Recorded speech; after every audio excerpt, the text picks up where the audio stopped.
Hi, and welcome back to another episode of the Blue Honor Vlog. I'm Kay Williams, author of Op Deck, Operation Deceit, Blue Honor, and the Trilogy Trilogy. Today I wanted to talk a little bit about first jobs. I thought that would be kind of cool so that you know where I'm coming from. I know earlier this year I talked about where are you from, sort of stuff. So in my hometown of Saratoga, there is a hotel called the Gideon Platinum Hotel. It's a historic hotel. It is a resort and spa. We are known for the mineral waters in Saratoga. So if you look us up, Ballrooms Spa, where I actually lived growing up, and Saratoga is where I was born, in the hospital and stuff. So Saratoga, Ballrooms Spa are like tight on each other. So I know when I was being sorted into school, they weren't sure if I should attend the Saratoga schools or Ballrooms Spa, so I was right on that line. So I always tell people I'm from Saratoga because I am over on that other line, and it's a lot easier to say. And technically I am, because I was born in Saratoga Hospital, just like my daughter was, and I believe my mom. And I lived just around the corner from there for a while. So anyway, the Gideon Platinum is in the Saratoga Saratoga State Park, and they have spa with mineral waters and stuff. It's really fun.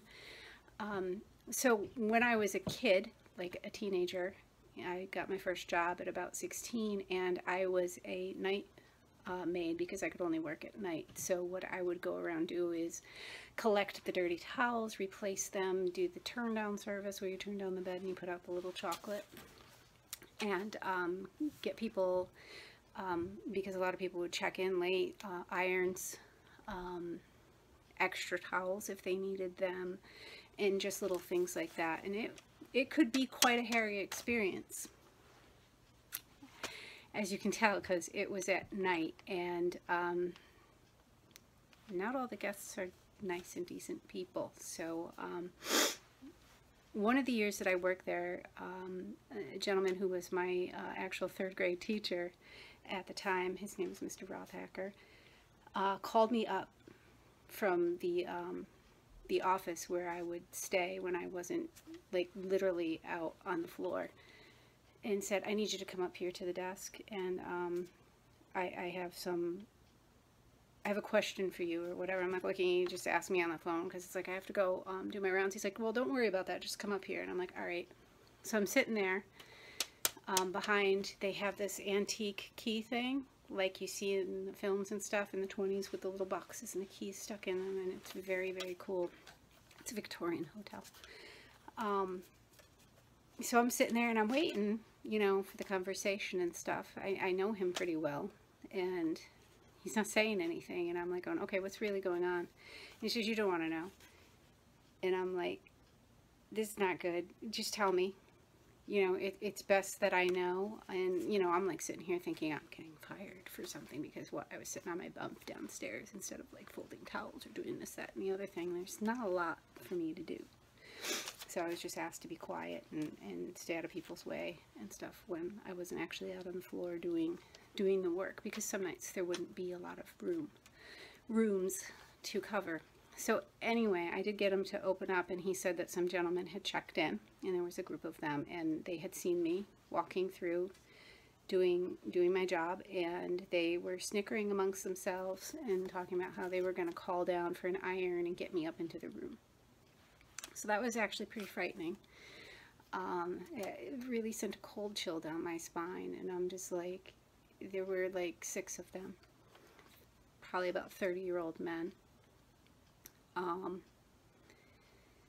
And that's just, pardon my language, fucking frightening. And this happens all the time to young women. So that was my first job. And I mean, there was a guy who worked in the kitchen who just thought it was funny one day to demean women in front of me, and I basically just turned over a bowl of like gumbo or whatever that had been sitting there, and I was like throwing all sorts of shit into it and stuff, and I got tired of his harassment, and I just dumped that bowl over his head and the rest of him, and walked out. And I never got in trouble for that. He did tell his supervisor. My supervisor said, I understand, and I know why you did it, and I probably would have been like very hard pressed to be restrained. And she's like, but please don't do that again. And it's very difficult because we shouldn't be facing these things in the workplace. And that was 1991. So not that long ago. I know people like to sit there and pretend that we have equality and things have changed and women in the workplace and this is all bullshit. And it's like, okay, so I was 16 and I faced sexual harassment just for being a woman. Gender harassment, really. And then rape threat at that hotel. One night when I was doing my rounds, one of the gentlemen I had recognized, he came to the door without his toupee on and just his jockeys. And I said, do you need any towels? And it was very uncomfortable because at this point, I don't know if I've talked about this before, I'm a survivor of assault and childhood sexual assault when I was very, very little. So it's very hard. So to, to come up against that, you're 16 and it's like, I don't know, I was steel, to be honest. I wish I had half the steel that that girl had. She just blew it off and survived the moment, and it's so threatening. You know, luck answers the door and they're skivvies like that. It's so threatening. So anyway, I'm just, you know, I get them the towels, doing the rest of my shit, get out of there. And I go down to the next room and thankfully nobody's there. That was my favorite, when no one was there, because I don't have to deal with this shit. And then he comes by with a date and some other guy, and he stops at my cart and he's like, hey, why don't you stop down? We're going to be at the bar. Why don't you stop down later? And I'm like, I can't drink. I'm like 16 years old. And he's like, oh, I thought you were older. You know, and then my favorite story is I met Geraldo Rivera there. And he had come. The reason that the Gideon is famous is not just the waters. We have a Saratoga racetrack there, and that's where they do the thoroughbred racing. So you'll hear about Saratoga Race Course through August.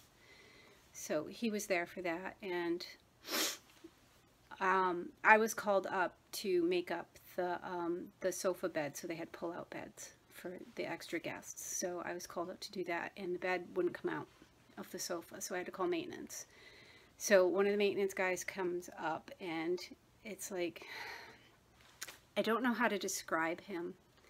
He was kind of clownish looking, you know, big belly, like curly, tight curly hair with the bald thing. I mean, he kind of like a stereotype, really, in a way.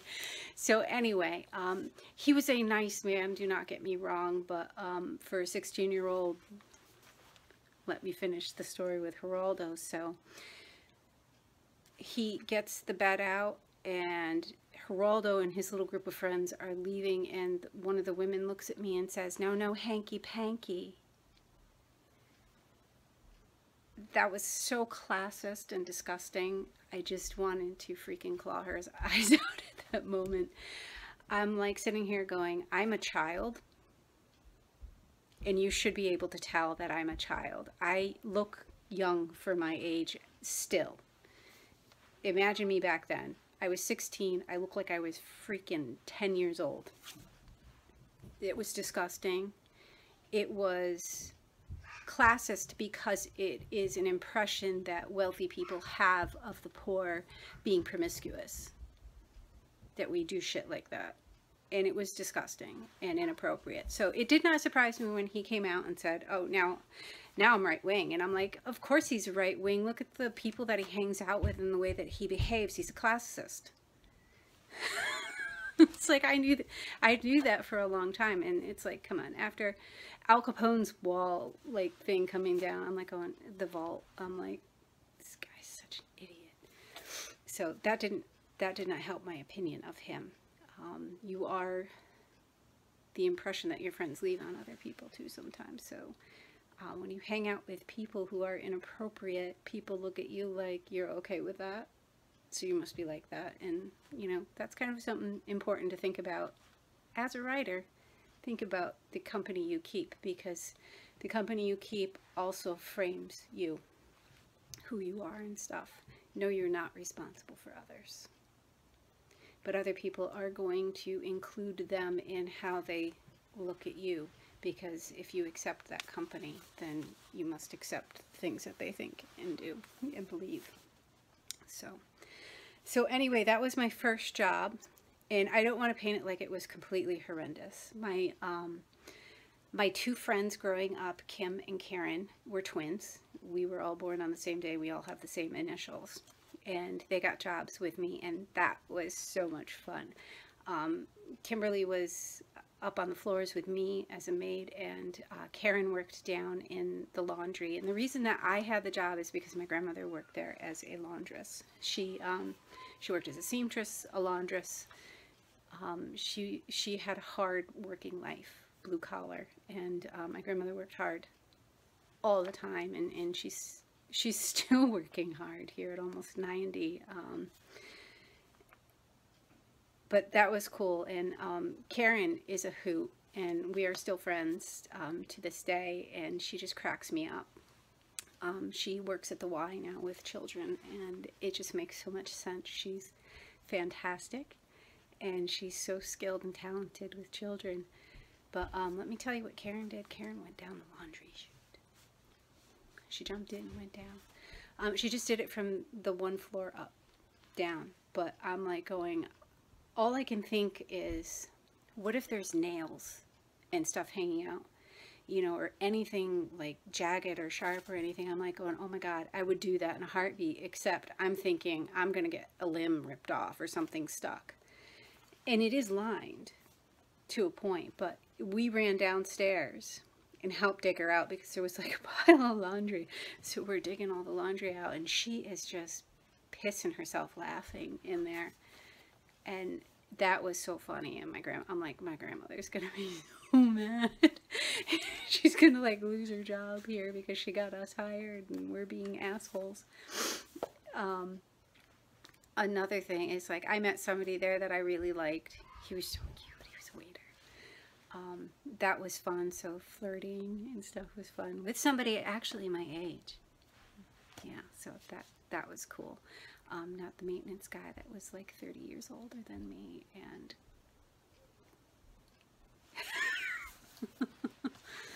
anyway, other fun things were when people go to the spa, they do a massage and they get oils put on their body. So the sheets would come back and they would have body outlines on them, like the Turin shroud.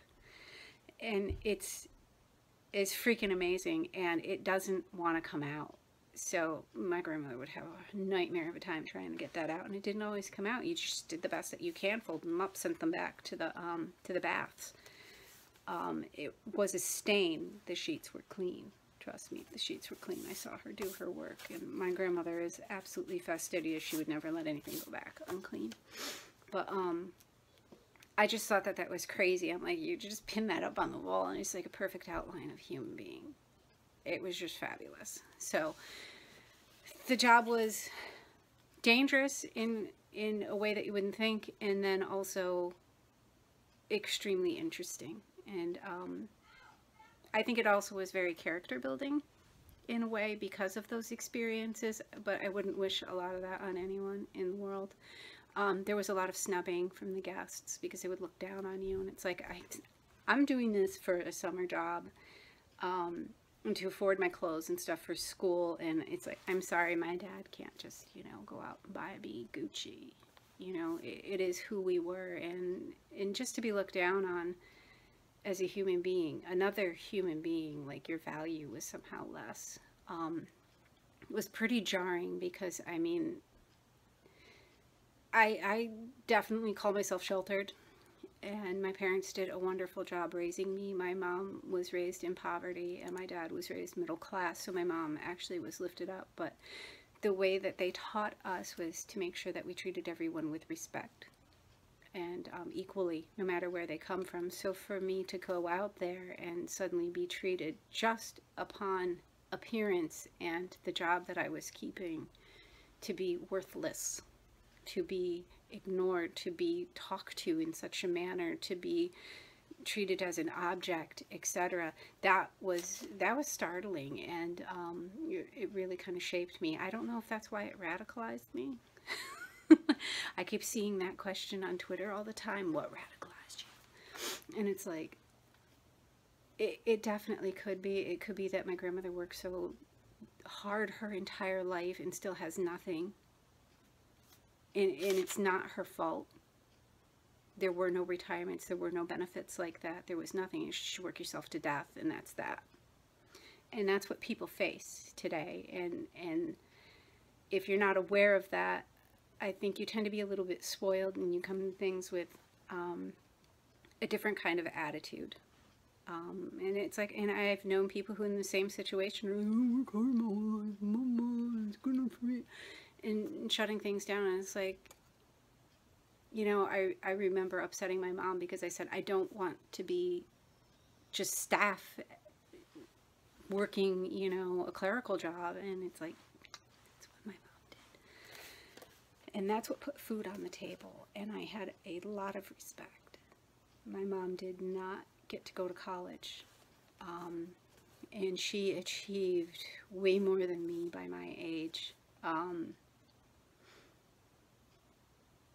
Things weren't the same then, yes. I mean, the opportunities were better and stuff, whereas, you know, now we're saddled with student loans, and house pricing is astronomical. And it's like, I have a better job than her.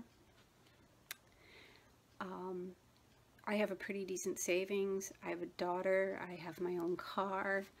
And I still can't afford a house, and I still have to share it with someone. And that's how you know that the cost of living has outpaced wages, and something should be done. So what radicalized me was probably my entire life. Not just that job, but that's what I wanted to talk to. And it's like, and I'm sorry to the Gideon Putnam if they find out, you know, that I mention these things or talk about these things, and it's upsetting. It's a beautiful hotel in a beautiful city, and it was pretty cool getting to work there.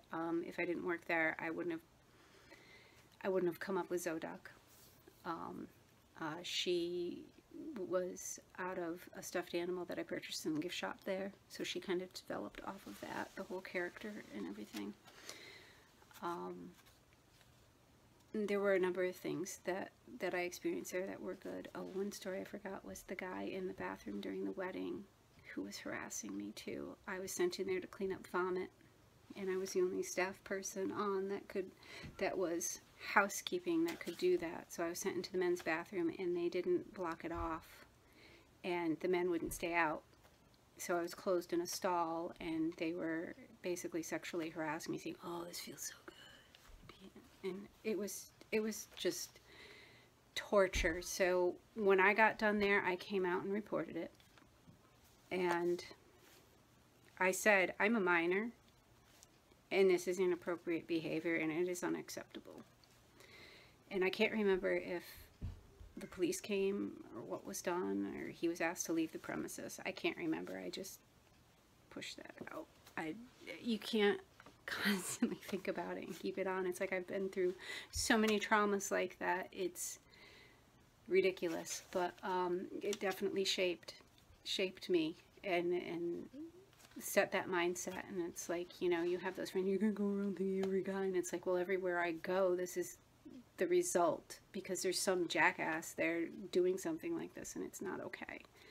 So you have to protect yourself, and so you keep that one eye on things. But the Gideon provided me an opportunity, and I was able to work and earn money to buy clothing and books and different things for myself, so that the burden wasn't on my parents anymore for that. And probably paid a little bit too for that first car, even though, you know, that was years down the road. That savings was still with me. I could afford Christmas presents I didn't have to ask my parents to buy them for me for people. So I was at 16. I was doing my own thing. So that was great. I just wish it didn't come with all that other baggage, you know, but what are you gonna do, right? So make sure you subscribe, hit the button below. Not every episode will be a snag, I swear to God. Normally I talk about writing, so if you're here for writing tips, watch some of the older episodes. Those will be linked across the bottom in a second.